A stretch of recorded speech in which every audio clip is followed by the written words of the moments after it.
NRCS grant. And today, Anahma from Pilgrim Hot Springs is going to be presenting about their project out there. And so I'm going to turn it right over to you, Anahma. And please, people, feel free to ask questions as we go along. But thanks for doing this. Here we go. All right. Hi, everybody. My name is Anahma Shannon. I'm the Environmental Program Director at Kawerak in Nome. And Kawerak is a Native nonprofit here in this region. We serve 20 tribes in the Bering Strait. Let's see. Pilgrim Hot Springs has a really long history, which I'll give you a short overview in a minute about. But back in about 2008, 2009, the Catholic Church owned this piece of property. This Pilgrim Hot Springs property is 320 acres. And at that time, they were liquidating a bunch of their properties. And so they put Pilgrim up for sale. And around 2010, a group of 7 organizations got together and formed a LLC, really, named Unatak, which means hot waters. And so anybody in the region any organization was welcome to join Unatak and buy in, but only 7 did. And so we've got 4 big contributors, which is Kawerak, that I work for, Bering Straits Native Corporation, Norton Sound Economic Development Corporation, and Sitnassawk, which is the local Nome-based land corp. So those 4 bought in at a bigger chunk, and then we had 3 small Native corporations that bought in at a very small amount, and that's White Mountain Native Corporation, Mary's Igloo Native Corporation, and Council Native Corporation. And even though they bought in at different amounts, they all have an equal say at the table. So basically, we have 7 owners that form Unatak. That's our board, and as owners of the board, they have come up with, their vision and mission, which I'll share with you right here, hopefully. Let's see. Try to figure out how to do this. Did that switch it? I've got like the double screen thing going on here. So Unatak's vision and mission are right here. The vision is that it's a protected Arctic oasis that provides for our people. And their mission is to promote the well-being of our people through sharing, protecting, and responsibly developing the resources of Pilgrim Hot Springs. And so since 2020, Kawerak has become a co-managing partner with Bering Straits. Out of the 7 organizations, our 2 organizations have just taken the lead on co-managing this property. And because Unatak doesn't have any of its own employees or programs, we are administering those things on its behalf. So as partner members, we are co-managing. And so a couple years ago, we started sketching out our business plan. Amanda Tordal is one of the guests here today, and she's our general manager. And she helped us develop this business plan. And the 4 pillars in the business plan are culture and history, food security, renewable energy, and ecotourism. So those are the 4 main areas that we've been operating under since 2020. And it makes it easier for us because there are so many moving parts and so many different projects that we're able to kind of like compartmentalize them into those 4 pillars, and it helps us stay organized and on track with our different various projects. Okay, so if you don't know where Pilgrim is, that's fine. The red highlighted area is our region. Can you see my mouse when I'm doing that? Yes, we can. Okay, cool. And then this red region is in this little area right here for the Seward Peninsula, and you can see that red star, and that's about approximately where Pilgrim Hot Springs is located. So our region is 80% Alaska Native. We have 9,000 to 10,000 people here, 20 federally recognized tribes, and about 23,000 square miles in the region.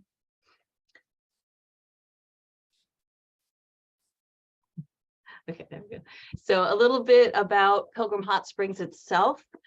Before the early 1900s, it was a traditional area for the local Inupiaq, and it was really part of the Mary's Igloo land. And people came and used the property as a place of respite and hunting grounds. It's a wetlands area, so lots of bird hunting, and a really special place to the people who have been here since time immemorial. In the late 1800s, the area was used for agriculture. So we had some people who came in and started using the area because it has really warm ground. In the early 1900s, it's the gold rush era, and we had a roadhouse here, a saloon, a bathhouse. And then and also in 1907, the property was formally made into a homestead, and it's actually the only homestead on the Seward Peninsula. And then in 1918, the Spanish flu hit worldwide. And because the steamships were coming from Seattle to Nome because of the gold rush, and it was just delivering people here, there was a direct line. We ended up getting hit really hard in this region. And I believe half of the people who died from the Spanish flu died here in our region. That's how direct the line was. And so we were devastated by that pandemic at that time, 100 years ago. And some of the nearby villages were completely wiped out, and a lot of their children ended up becoming orphans. And at that time, the Catholic Church was given the property. So the current owner at that time gave the property to the Jesuit Church of actually California, but they ended up building an orphanage and school at this location. Lots of history there.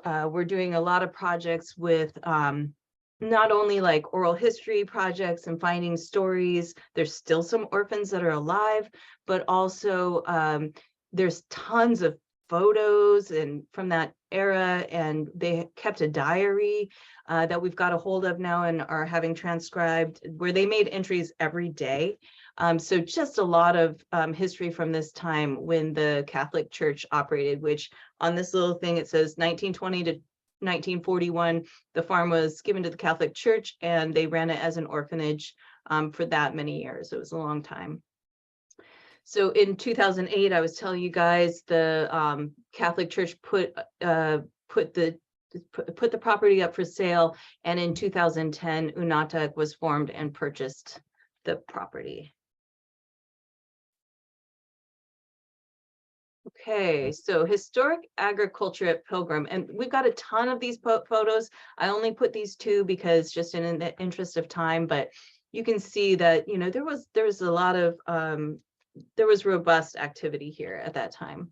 So this is early 1900s historic agriculture, and then this is some photos of past agriculture work. So 2016 through 2018, Bering Straits Native Corporation was the only managing partner at that time for Unatak, and they made a really awesome go at getting the garden going again. There wasn't really anything developed on the tourism side or anything, and it was all really focused on ag, but just some things happened to where they couldn't keep going, but they had really they did a lot to prepare it to where it's made it possible for us to jump right in. So just some really fun photos from then. Did somebody have a question? Okay. So mainly this group headed under Rob Benson, they They, I'd say they farmed for 2 years, probably 2016 and 2017. And 2018, it kind of petered out. But during that time, they were able to do a bunch of different like farm sales right there on the sidewalk, just in Nome. But really great response. We were able to see that people here responded very well to fresh produce. And then during that era, they had, they got a lot of attention. They got some plans written. And I just want to say that, the work that they did at that time is still resonating today. And so, for example, on the right-hand side, you can see the whole farm plan that Susan and Tom at Calypso wrote at that time. We're still using that plan. And I feel like we're actually now just starting to be able to put things into action using that plan. We've been able to compare, soil notes. We've been able to, use a garden layout. We've been able to do a whole bunch of stuff that was identified in that plan today. So even though it was done at a different time, it's still relevant and still informing us. Good afternoon. Hi, Hello. Tom. I don't know if you want to. Yeah, does someone have a question? Feel free to pop in and ask your question at this moment.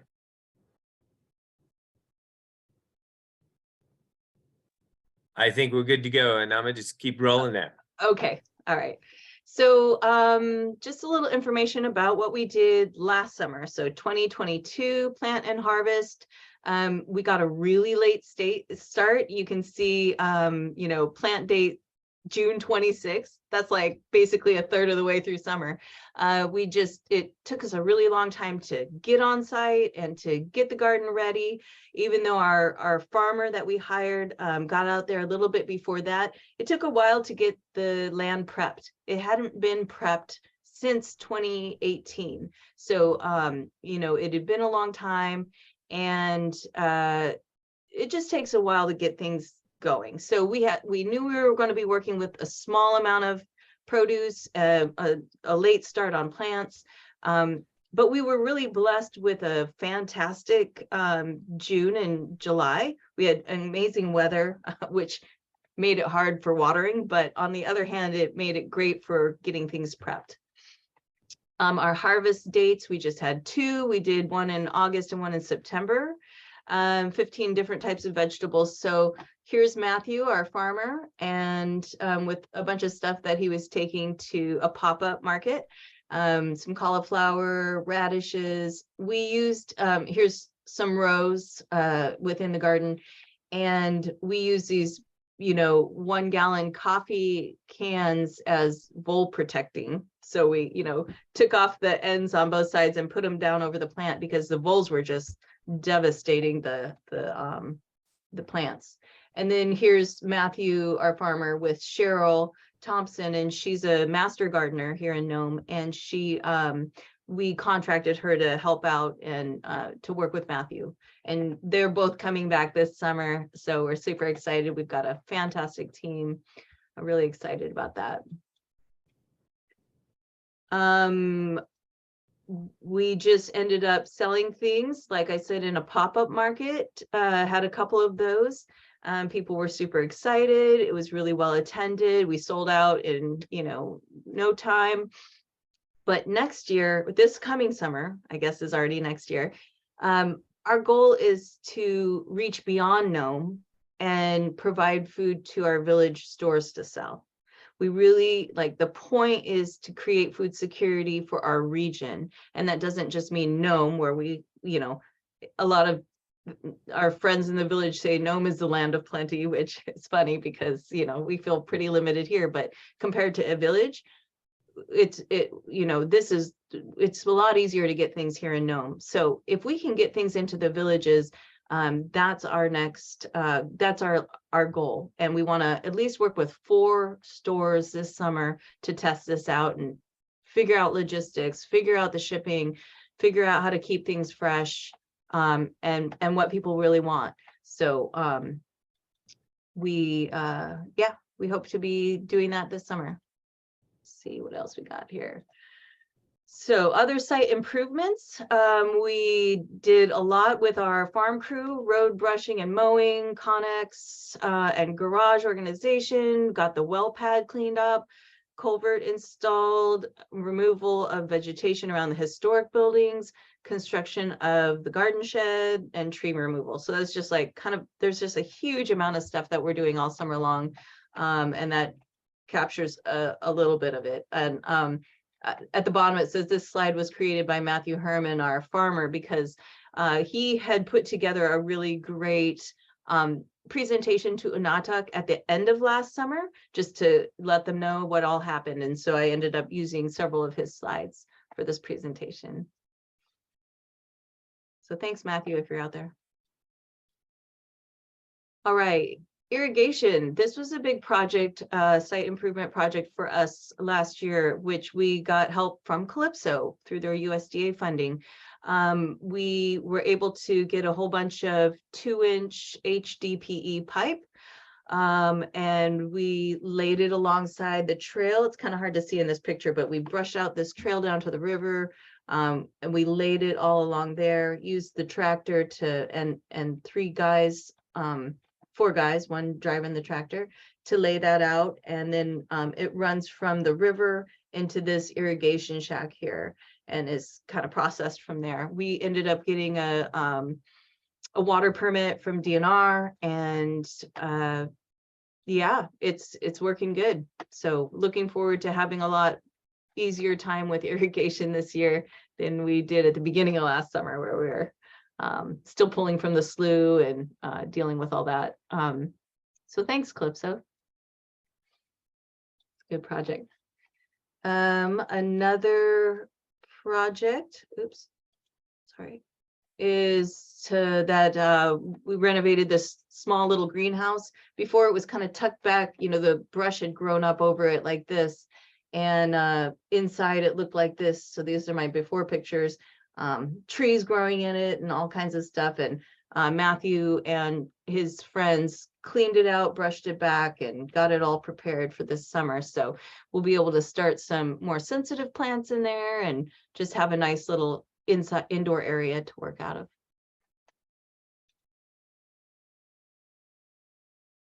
Yep, okay. So field reclamation and tilling, utilizing this awesome tractor that we were able to get. Matthew, our farmer, had this idea of, you know, geez, we've got all these fields that are growing grass, and why are we not making, you know, hay with this? Several reasons. One, we don't have all of the equipment that we need to do that, but we're kind of working towards that. Fields that we're not using for ag, we could be cutting and utilizing those fields. So he did a bunch of work with that, got willows mowed back, did some tilling, planted a cover crop of rye, and the rye was planted pretty late, but it's kind of a test. We're really interested to see if it sprouted, or if it's going to, you know, sprout up in the springtime. So we'll let you know what ends up happening with that once the snow is gone in June. We'll figure that out, but we wanted to see what we could do with that. So that's kind of an exciting little project that we've got going on. If we can get the equipment for making hay, we think that it would benefit our region in a lot of different ways. It's not going to be super huge, but it would be enough that we could maybe make a little bit of money to pay for the things that we're doing and provide feed for animals, which would increase food security in our region, because people would be able to have more animals and be able to afford having animals. A lot of people here have chickens, which don't eat hay, but and goats, horses, and you know, people would just be able to afford it more. Right now, a very small, maybe 30-pound bale of hay is $60. So if you can imagine like what we could, how we could cut that market and help people to make that more affordable to have livestock here, it's not too hard to see. Challenges and solutions. This was kind of something that we had talked about in our last Calypso meeting, about kind of thinking about what are our challenges, identifying those things, and we've definitely got a lot. So I'll just kind of read through these, and we kind of came up with some solutions as well. So, one is we're really desperately in need of more farm staff. We just always are, and that's it's just a challenge. But ideas that we've thought about are the woofers, although that comes with its own set of stipulations and things that you need, like housing and providing food for them, and being organic.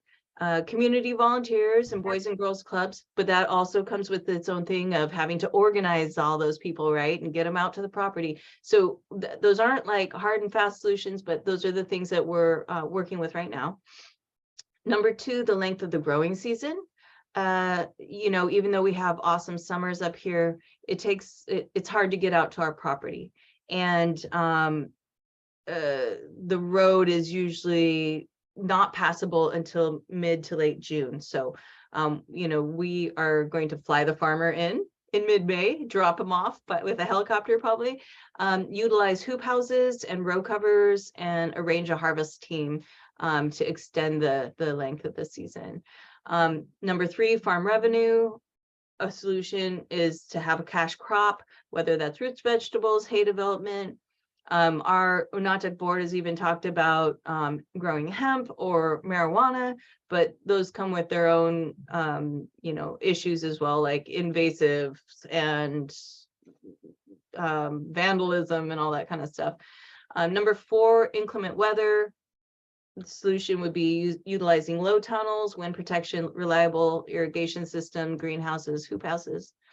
Transportation of vegetables. That's a big one for us, and especially if we're thinking about harvesting more often.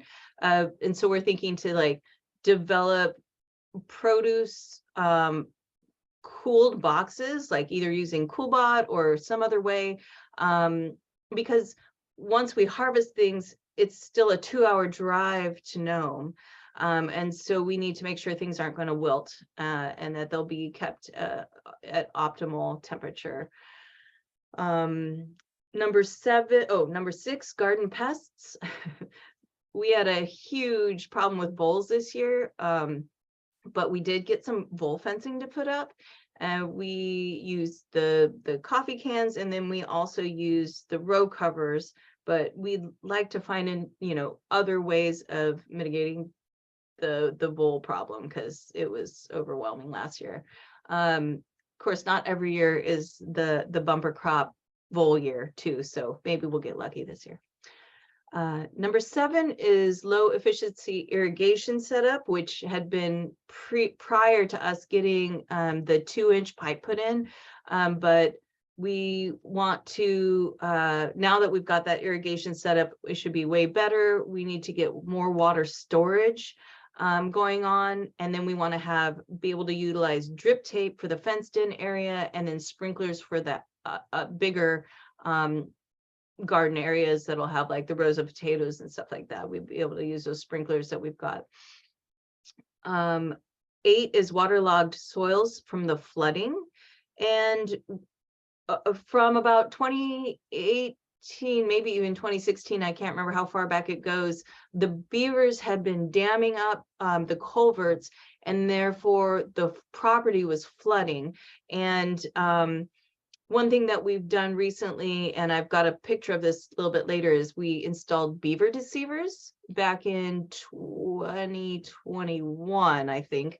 And we weren't sure how it was going to work out. We heard about it through Fish and Game, and we brought this guy out from Maine to install these beaver deceivers. They lasted through the 21-22 winter, which we weren't sure that was going to happen, and so it was successful, and the water's gone down a ton on our property.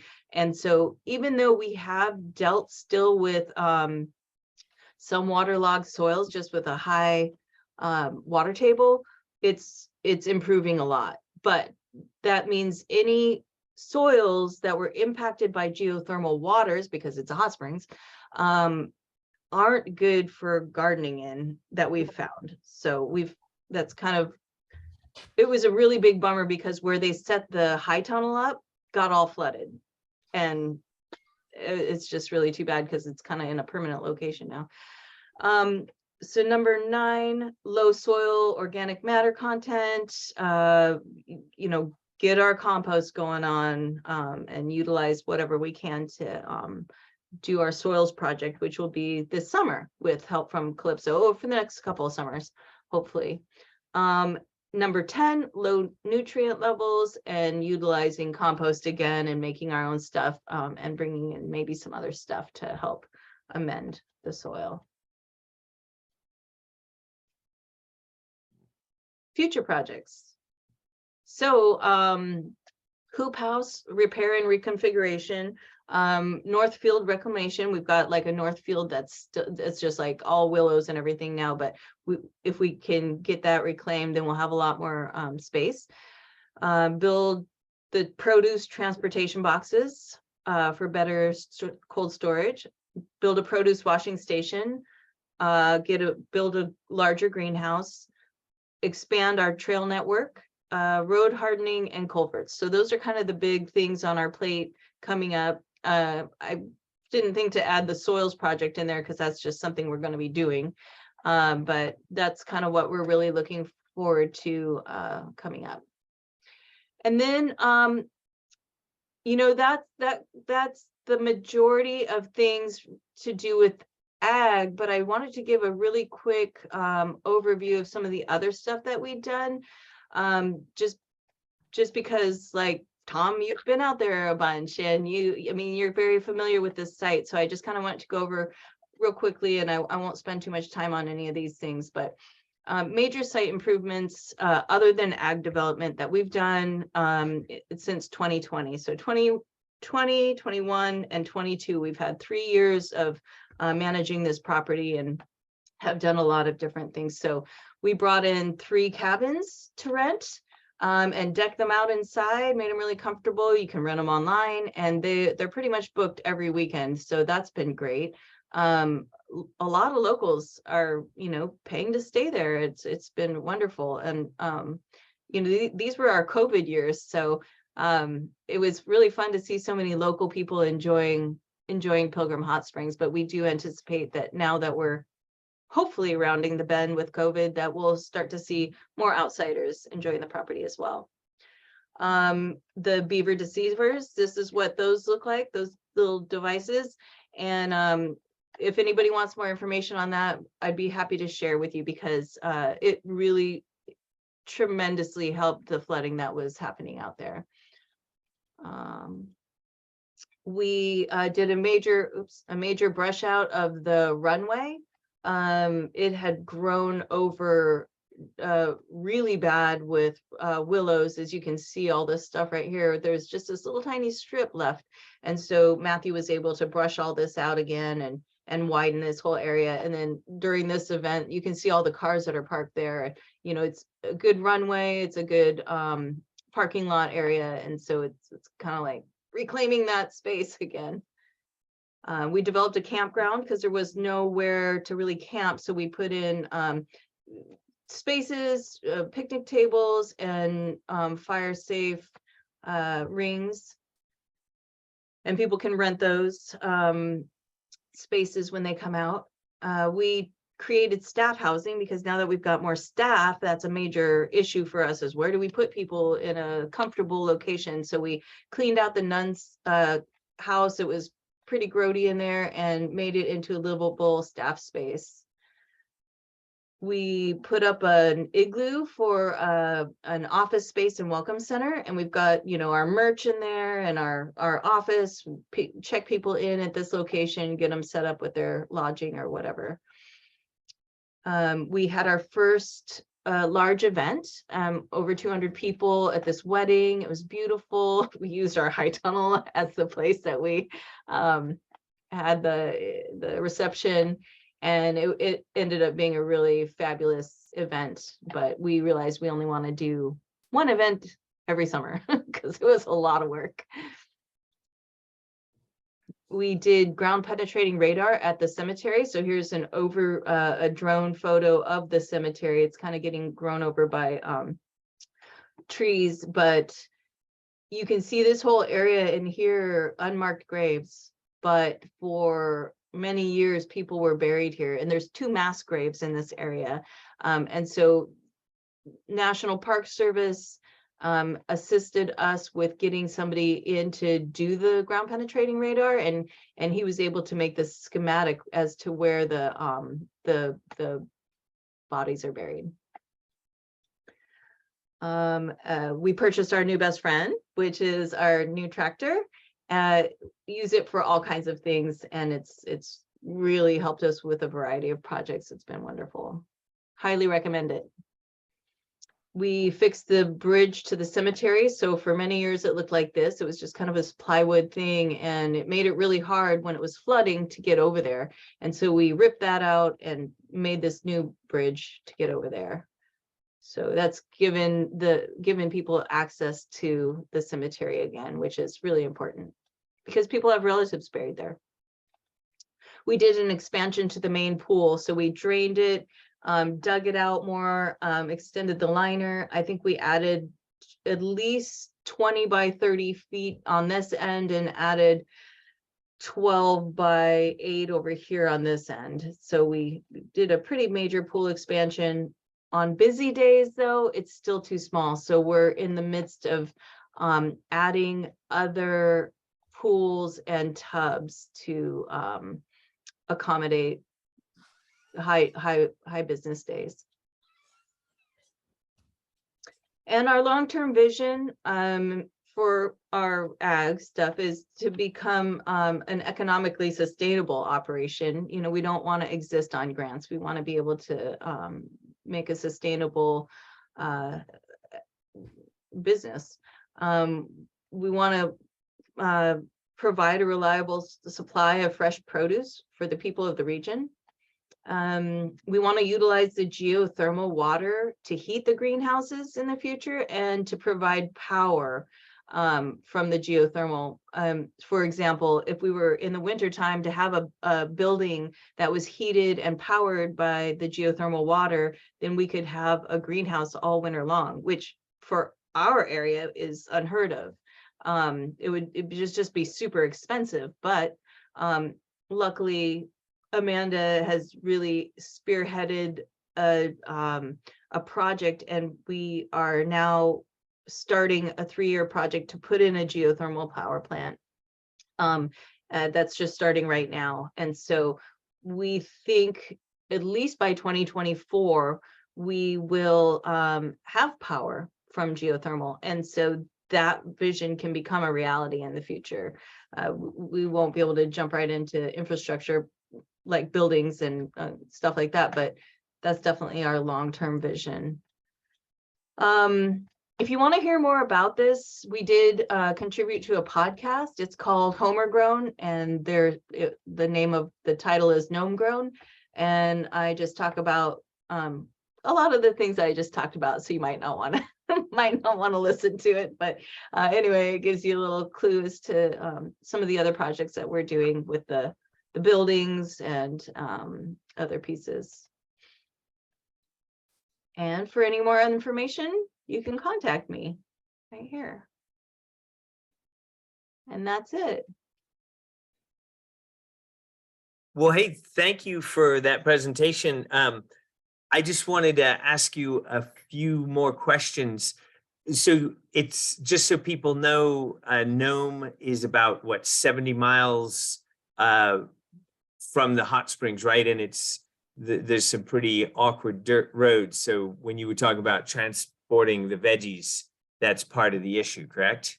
Right. Yeah. Pilgrim Hot Springs is 60 miles north of Nome, and the last 7 miles of that is over a permafrost gauntlet, if you will.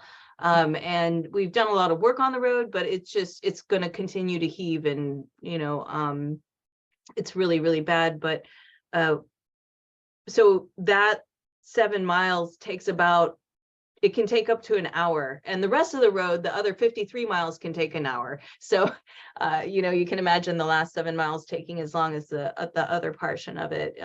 It is really difficult to get out there sometimes.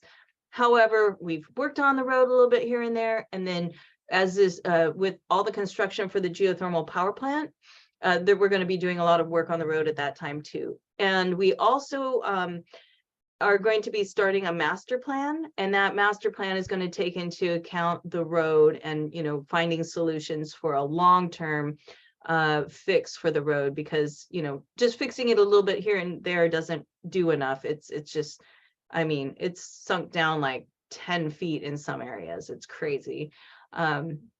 So hopefully that master plan, is going to take a look at renovating the old buildings. It's going to take a look at the road situation, district heating, take a really big look at everything.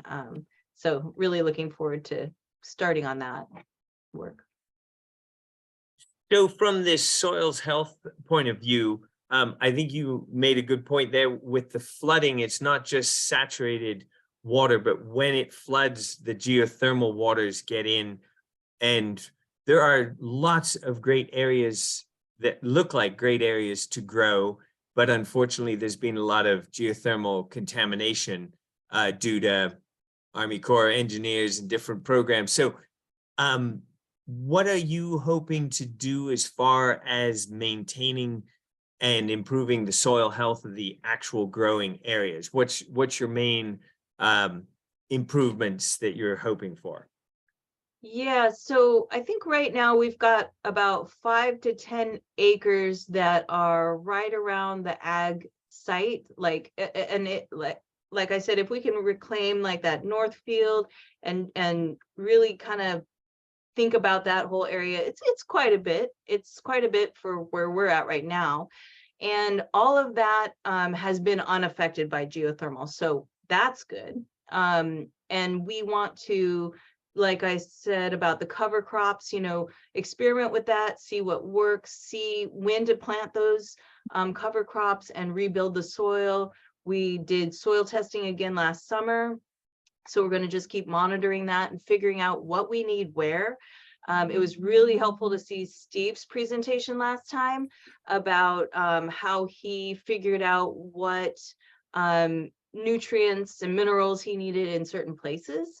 So that was a great example for us to use that knowledge and be able to follow a similar thing: testing, rehabilitating.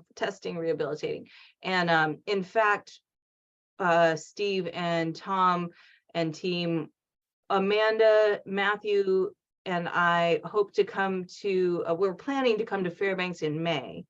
We're going to go out and see China, and I'd really like for us to come by, see Calypso, and it'd be great if we could go to Steve's place too, if that was on the table.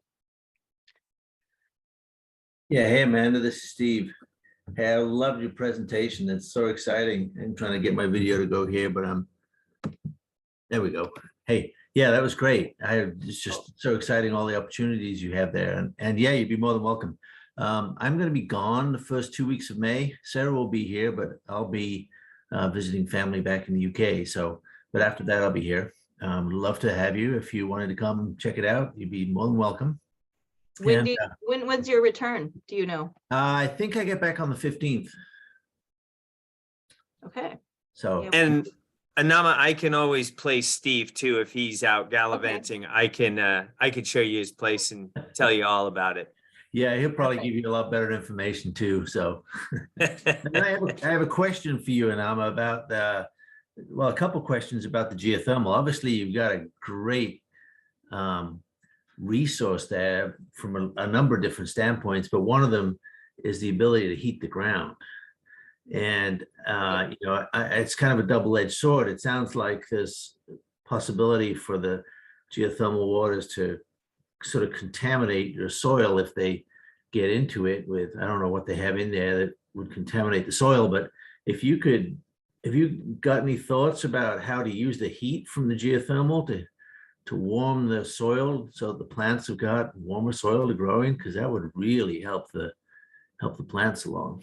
Yeah, sorry, I'm trying to get this back. I'm like I said, on a 2 screen, so I'm trying to get it back to the very first picture so you can kind of see the overview, but it's not working to just give it the command. So sorry while I go back through this.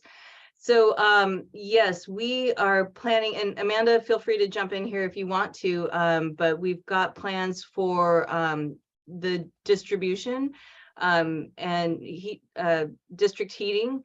We're going to, take and heat all of our buildings with it, we hope. And we definitely have thought about, like, if we can get a greenhouse to run it in the soil for sure somehow. So we're definitely open to ideas if you know how to do that. Amanda and I've both been to Iceland and kind of seen how they do the greenhouses there and utilizing geothermal, but definitely open to, this is a much different type of property than anything I saw in Iceland, where they have a lot of, like, structures and very connected to everything. This is like a lot of property, a lot of land, and a lot of ground to cover. So yeah, we're planning on it, but open to hearing ideas and innovation. Have you visited with John Dart up in Manly at all? Because he has some interesting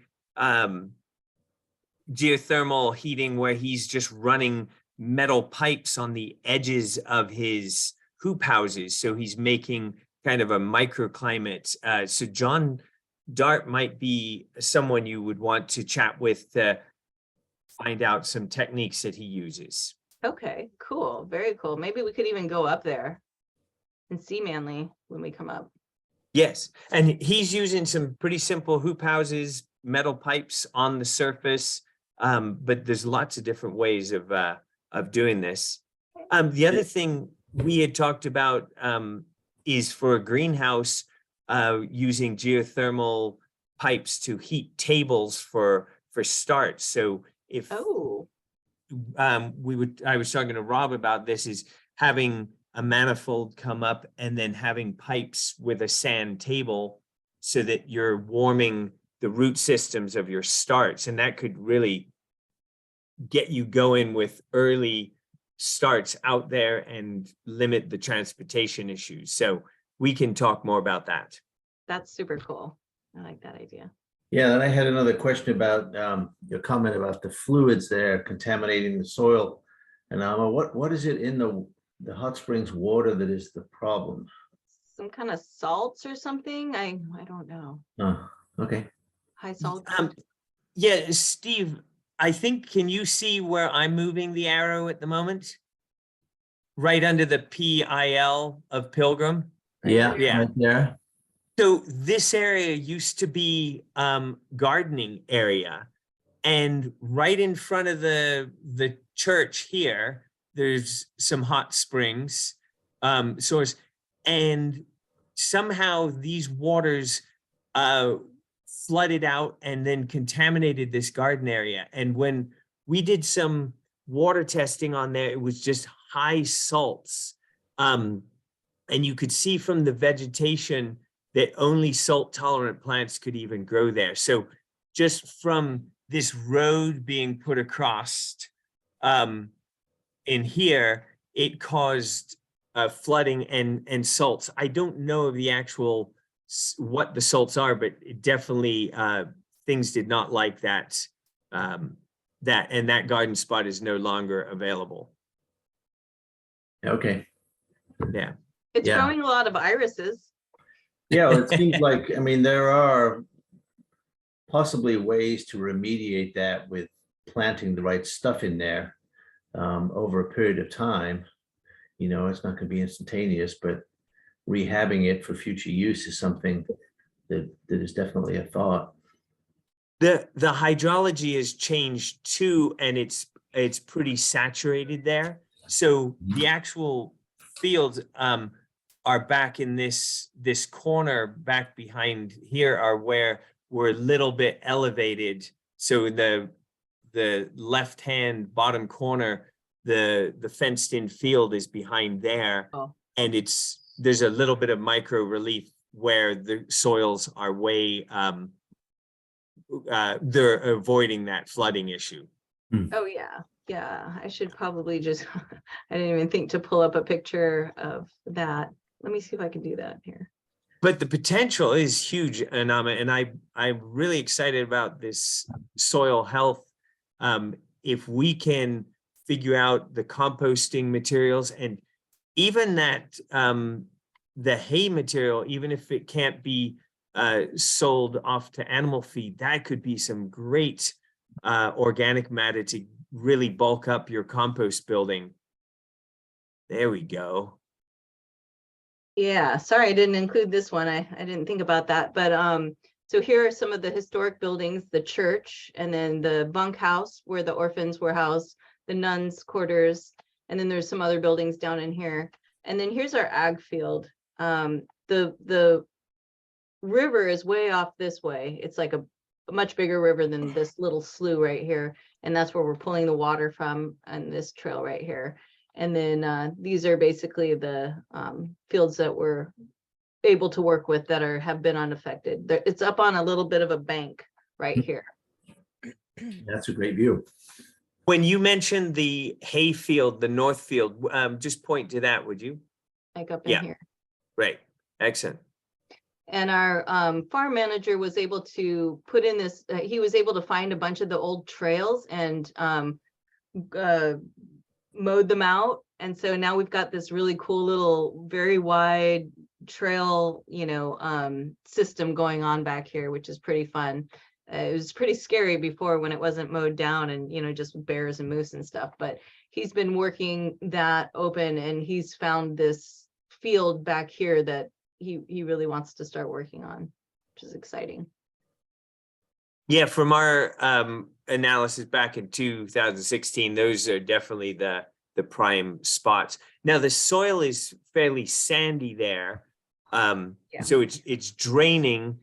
So we need to really build the organic matter in there so it can hold more nutrients, hold more of the good water we put on there. So what are your thoughts on composting? What are all your possible inputs? Yeah, so what we want to do with the soils project this time is we're gonna spend half of that money on a really good shredder, because we've got a lot of willows and plant material and all kinds of stuff, and we really want to this year we dug it all up and we got everything into a big pile, and it's just these big huge clumps of stuff, and that's going to take forever. So to speed things up, getting this shredder is going to help us to be able to process everything and make it better. But yeah, we thought about like any hay clippings, we thought about any plant material.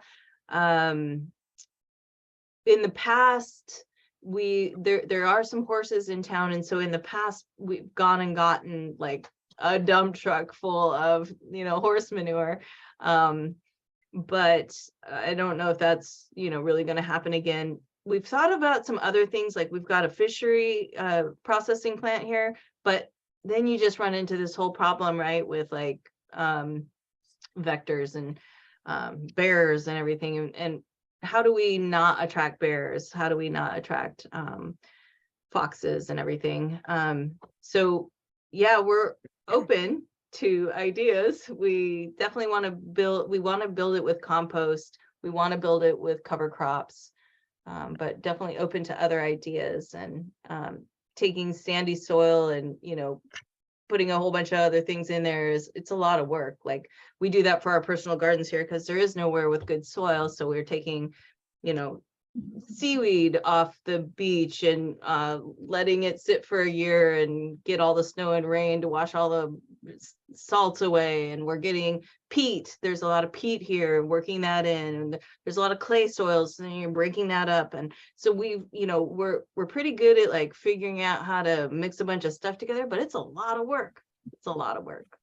So yeah. Yeah, I don't know if you saw that comment just then from Dana. She was talking about a bio digester there, and it does seem like you may have to partition materials often be like, okay, this is finer, better material for hot compost, and this is material that's going to be multi-year decomposition.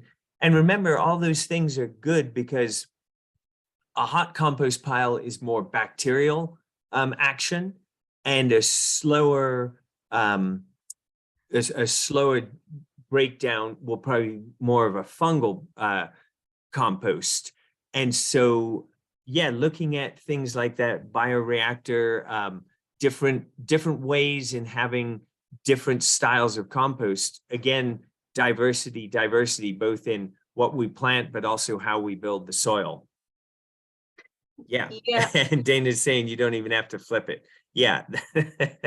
Nice. Labor saving, yes. Yeah, and Jody's presentation about composting was super helpful too, to be thinking about like separating things out in a pile and being able to, utilize it when you need it, type of thing. And yeah, definitely open to figuring out all these pieces and seeing what works best for different fields, I guess, because we've kind of got a lot of different things going on. But there's a fellow in Maine who uses a lot of seaweed from the beach, and there's always the conversation of whether you should wash it off with, like you said, with rain and snow melt. He tends to use it with the sea salts in there because his thought is the sea salts aren't just sodium chloride, there's potassium chloride, there's other nutrients or different salts. Yes, we have to be careful about building up salt levels and, getting that salt level too high and sterilizing the soil. But those are things we can experiment with and maybe sample what are the salts out there, because we're looking for potassium, right? So maybe we can save some of those. So that's what this whole conversation is about. This whole grant is each of us helping each other figure out what to do and what not to do. I see had asked if Steve's presentation is available somewhere. It is. Dana, I can get you a link to that. So this is Steve. I have a comment there on salt. One of the things that is very common to do with apple trees is to spray them with a weak solution of calcium chloride.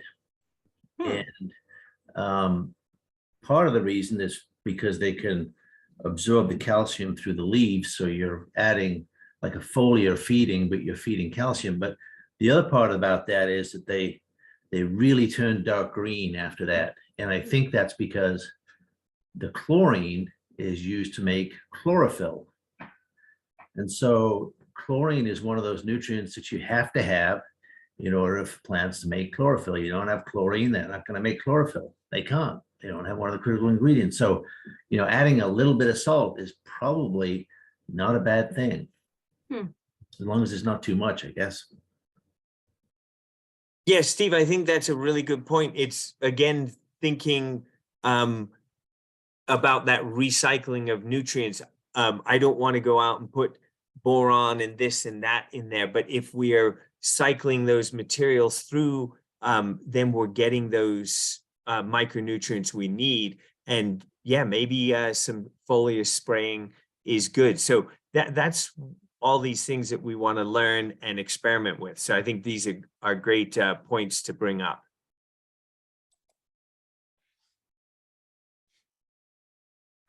All right. Let's see, where are we at? Are there any other questions out there? Any comments?